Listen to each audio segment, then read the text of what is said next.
Hello, everybody. This is the third episode of our show. We still don't have a name for it. And Patrick here, who is our guest, said that it could be a good one, a good name would be the Freedom Sisters, but we're still debating on it.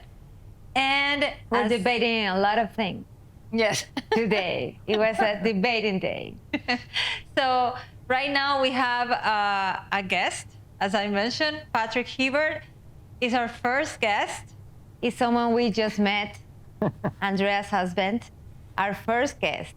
And he's gonna talk with us, tell us more about his experience, because the last episode we had, we were talking about your experience, and it was a great experience, but Patrick has a longer experience and much more stories to tell. Because he's older. So he's a lot older.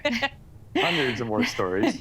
No, but we started, Andrea started because of him. I started because of Andrea and Patrick. So he has a lot of more adventures and ideas, and he knows a lot more about this. So he's going to tell us self-sustainable and living and all the experience that comes with it. And he's got, I don't know if we're going to cover all of it because so much, but we could do like a few episodes of that. So you're invited again. And I don't know. I don't know if he's happy, he's hungry, but it's okay. So I don't know if you have a question for him. Maybe a little more about your background, how you started, how you decided. I don't know. Tell us what you want to tell. Thank you, ladies, the Freedom Sisters, for having me. We don't know yet. We don't know. No, it's the Freedom Sisters. I come on the show, I get to name it. So you're our boss and you decided our podcast? Okay. This episode is called The Freedom Sisters. Yeah, this one. I get to name one. Well, when it comes to sustainability, I mean, I grew up in a farming community area of central Canada, north of North Dakota in a province called Manitoba. I kind of grew up thinking everybody was just self-sustainable. We had a cistern in our basement that was full of water. You know, the water came off of the roof and, into eaves troughs and then drained into the cistern, and that's where we had our year-round water. We've had a big garden in the backyard and a farm, and really didn't go to grocery stores much. Wow, I didn't know anything about that. So you didn't know him at all. Yeah. You guys don't even know me. Yeah, we met you on the street and then. But so I grew up just thinking that was normal. And, it was a very small town. It was less than 200 people in it, and everybody was like that. And wow. It was just community living. If somebody, all those stories you hear, right? If your barn burned down, then everybody in the neighborhood came and helped you rebuild it and those sorts of things. So it was just that kind of living. And then as I got older, I got into all things computer stuff, computer software and creating programs, and same time kind of moved to the west coast of Canada, so like the California of Canada, British Columbia, and the Vancouver, Victoria, Vancouver Island area. And as a kid, we built all our own things, right? So we build boats. That's why and stuff you like that. And fixed everything at home. I don't like he to go. He fixes everything. I don't like to. Well, if you know how they work, why pay somebody else to do it? Right? Yes. So that's why I was fixing your faucet a few minutes ago. Yes. I was waiting. We went outside and we came back and it was already fixed. So what happened here? And I was like 2 hours trying to fix it. It was a big emergency, right? Like it wasn't working, and then I called Patrick and I know he's gonna fix it. Yeah, I was like 2 hours how there. Things work. Well, it was just a faucet that was leaking, so it wasn't the end of the world. But anyway, I moved to the West Coast and really good. Well, on the prairies, we had lakes and things like that. So my father and I had built boats and cars and fixed tractors and those sorts of things. So when I got to the ocean, I thought, well, I'd love to get into sailing. And I'm also intrigued by things that are kind of another way of self-sustainability, self-powered. A sailboat, and you use the wind to get around. You don't need an engine. And it's just like intrigued by things that I don't have to fill up with fuel and that sort of stuff, and rely on.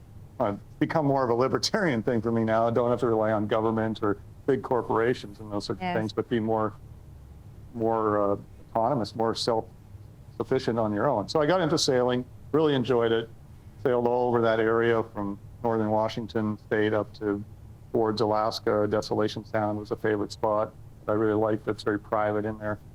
And eventually my son and I, Spencer and I, ended up living on a boat, and then it became a challenge. How much time? How long? A couple of years. So, but it was, you know, it was, I'm sure it was interesting for him to go through that in his teenage years, and it's like a dream for a kid, Yeah. living in a boat. well, and for me, it was a challenge, right? To, you know, I say it all the time, but you don't get to have an extension cord to your boat when you're out in the ocean, so you have to create your own power. You have to learn to conserve power too, because it's not endless. You're using solar, wind, tidal power, and then food, right? And well, fresh water, you have to desalinate. It's salt water out in the ocean, so you got to make potable water that you can drink. So you can make potable water from the ocean. Yeah, it's called the desalination process, and it basically uses pressure to push the salt out of the water and give you fresh water. It takes a lot of power to do that too, and yeah, although they're getting more efficient, but then you need the solar power to do that too. But anyway, so, and then food, right? Like pretty easy to catch fish up in that part of the world, and salmon and rock cod and everything, and oysters, and then you got to learn about things like, one of my favorite was sea asparagus, which grows on the rocks near the shore, and it tastes a lot like asparagus, and you know, so we would basically have our vegetables in that too. Wow. But we always had the can of the pork and beans in the background, right? So emergency So or starving. You cheated. But we didn't cheat very often, so. And then really wanted to take that idea and bring it to land. And at the same time, I've been traveling down to Nicaragua and, well, Mexico first, and then kind of working my way through Central America, and really fell in love with Nicaragua and the friendliness of the people and everything. And it just sort of triggered the idea of, like, it'd be nice to create that same kind of self-sustainability that we had on the boat onto land. And then, of course, the solar power that you generate in the tropics near the equator is so much more powerful than a place like Vancouver, Vancouver Island. Not only is you're farther north up there, you don't have as much solar power, but you get half the year when it's raining. So you really need a lot of panels to produce the same amount of power. So it was way more efficient to do it down here. And then it became another challenge, because everybody was saying, oh, you can't do that. You can't build luxury off-grid homes. Everybody thinks of a yurt, or you're living in like an igloo or a clay home or something that, but no, I wanted to we built like 3,000 to 5,000 square foot homes, 250 to 450 square meters, big homes, 3-4 bedroom homes with flat screen TVs and fridges and freezers and all those sorts of things, like a normal life, but off-grid, not paying anybody for power, and your own well for water and all those things. So basically just wanted to prove that what we were doing on the boat would work on land, and nobody seemed to believe it, which was kind of weird. And then we started. And you're stubborn. You're like, oh, you're telling me I cannot do it? I'm going to do it. I'm going to do it. I'm one of those kind of guys, right? But the wife. And then I realized that also, living in Canada or northern U.S. or northern Europe, you create these homes with big, great rooms and living room areas and stuff like that. But in this kind of climate, at least for me as a Canadian, moving into a tropical climate where you had beautiful weather all year round, or at least warm weather all year round, and you didn't need all those indoor rooms. So you really started thinking, okay, well, I use the bedroom, I use the kitchen and the bathroom. The rest of the time, even for me, I prefer to go, watch a football game or something outside. And so then we started changing the way we designed the houses, and they became smaller and more efficient. And we kind of introduced the company in EcoVillages, Spencer and I kind of introduced tiny homes into Central America. Tiny homes. And then they really took off, because people started realizing that that's true, right? And especially for, somebody that moves down from Detroit or something and goes, well, I had this massive home. It was a lot to take care of. It was expensive to maintain. And I'm outside at the beach or I'm golfing or whatever all the time when I'm in the tropics. Why do I need all this space, the air condition that I don't use, and all that sort of thing? So then we created those tiny homes, and that really kind of defined EcoVillages as creating tiny home company, except that's not all we do, right? We've made lots of condos and bigger homes, but the tiny homes is kind of what really took off. So now the communities, like our Veritas Village community here in Panama, is a combination of all shapes and sizes of homes. Yeah, I remember that when we were in Belize, that was one of the things. Something interesting is that not only you realize that the tiny home, the minimalistic type of life, was something people was looking for, but also the time when we were in Belize, we were stuck there because of COVID, right? We couldn't go out, we couldn't come in, and there was so much political divisiveness that was going on at that time that we not only thought about the minimalistic type of life, but also where are we going to go if the whole world comes. The world is already getting so crazy right now, so we need to have find a place where we feel safe and we don't depend on the government. So that was part of why you decided to create these communities. Yeah, exactly. I mean, the communities we were creating, honestly, before COVID, we were creating communities with kind of that sort of libertarian idea and self-sustainability in mind, but it really went into overdrive when COVID hit, and you started seeing grocery stores with empty shelves in North America or in Europe or whatever, and realized, well, how important it is to think about that, because when crap hits the fan, you really need to have a few things. You need to have fresh water. So when we create a community, we make sure that the water source, the well, is really good quality water and endless. And often have a stream or whatever running through the community so that you have a couple sources of water, and then be able to produce your own food, like our community orchards and gardens, and big home sites too, where people can have their own personal gardens. And it's not like the '60s version of a commune with hippies, right? These are luxury homes with people that they might be a little bit like-minded in terms of wanting to have that Plan B home. But it's a group of really nice, normal people that just want to realize that there's things going on in the world that COVID really awakened a lot of people. I mean, I think it was personally ridiculous how the governments handled it. Once we kind of understood COVID, I know in Canada it was particularly ridiculous, I thought, because Australia too. Like they closed gyms, but you could go to a hockey game. You could sit around in seats like this with 30,000 people, but you couldn't go to a gym, which is all about getting healthy and being able to counteract a virus. Or in a restaurant, you would be you had to wear masks when you stood up, but when we sat down, you could take them off. The It was virus hung out right about here. Didn't have any logic, right? You got up to go to the bathroom, you had to put a mask on. You didn't have a virus if you were sitting down. Yeah, exactly. Well, the same with airplanes. You could take your mask off to eat, but then you had to put it back on after. Yeah. It was just So ridiculous. this started for you, mostly you wanted to prove and you wanted to have this kind of life in a community, and then it all started from there. At first you were like, I want to have this kind of community as you had in the boat, but in land, and then it went all from there to what we're now. Yeah, and realistically, it was more selfish in a way, right? I mean, I wanted to have the same kind of lifestyle that I had as a child, growing peas and carrots and tomatoes and things like that, and not even thinking about going to a grocery store. And we had a big pantry in our basement. In Canada, you could use that as a cooling area, and food would last all year long. I never even thought about it, right? Potatoes and everything else.